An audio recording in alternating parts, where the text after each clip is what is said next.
12 বলে মুম্বাই ইন্ডিয়ান্সের প্রয়োজন 47 রান। উইকেটে রোহিত শর্মা আর মোহাম্মদ নবীর মতো দুই মারকুটে ব্যাটার, যেখান থেকে ম্যাচ জিতিয়ে নেওয়ার সামর্থ্য রয়েছে দুজনেরই। কিন্তু তার হলো কই। 19তম ওভারে বল হাতে আসেন মুস্তাফিজুর রহমান।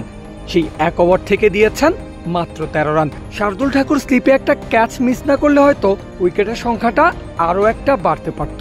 তবে নিজের শেষ ওভারের সঙ্গে সঙ্গে এক ওভার হাতে রেখেই ক্রিজ নিশ্চিত করেছেন দলের জয়। শেষে রোহিতের সেঞ্চুরিও পরাজয়ের মুখ এড়াতে পারেনি মুম্বাই ইন্ডিয়ান্সের। 207 রানের পাহাড় টপকাতে মাঠে নামে মুম্বাই ইন্ডিয়ান্স। আর সিএসকের হয়ে বল শুরু করেন তুষার দেশপান্ডে। প্রথম ওভারে দিয়েছেন মাত্র 5 রান।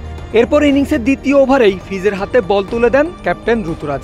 শুরুটা হয়নি একদমই ভালো, তবে প্রথম বলে রোহিতের হাতে 4 খেলেও ঘুরে দাঁড়িয়েছেন দ্বিতীয় বলেই। বাকি 5 বলে আদায় করে নিয়েছেন 2টা ডট, রান দিয়েছেন 4।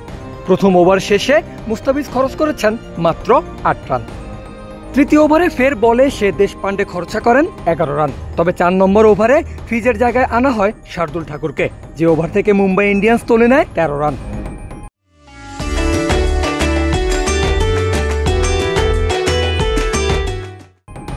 দুই বোলারের খরুচে ওভারের পর আবারও বলে ফিরেন মুস্তাফিজুর রহমান। কিন্তু শুরুটা ভালো হয়নি এবারও। প্রথম 2 বলে হজম করতে হয় 10 রান। তবে আবারও ফিজ ফেরেন স্ট্রংলি। 3 নম্বর বল রোহিত ডিফেন্সিভ খেলে সিঙ্গেল নেওয়ার পর 4 নম্বর বলে আউট হওয়ার সম্ভাবনা জাগে ঈশান কিষানের। তবে শেষ পর্যন্ত তা আর হয়ে ওঠেনি। নিজের দ্বিতীয় ওভারে আরও একটা বাউন্ডারি গুনতে হয় মুস্তাফিজকে। মোট দিয়েছেন 15 রান। নিজের বলে উইকেট এনে দিতে না পারলেও দলকে ঠিকই উইকেট পাইয়ে দিয়েছেন মুস্তাফিজুর।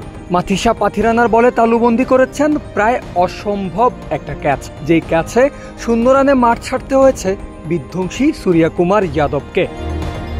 ডেথের জন্য জমিয়ে রাখা বল করতে নিজের তৃতীয় ওভারে আসেন মুস্তাফিজ। আর এবারও শুরুর ভাগ্য সঙ্গ দেয়নি। পরপর 2 বলে হজম করেছেন 2 ছক্কা। তবে 3 নম্বর বল অবধি আর উইকেটে টিকে থাকতে দেননি টিম ডেভিডকে। তবে এক্সপেন্সিভ এই ওভারে মুস্তাক খরচ করেছেন 19 রান।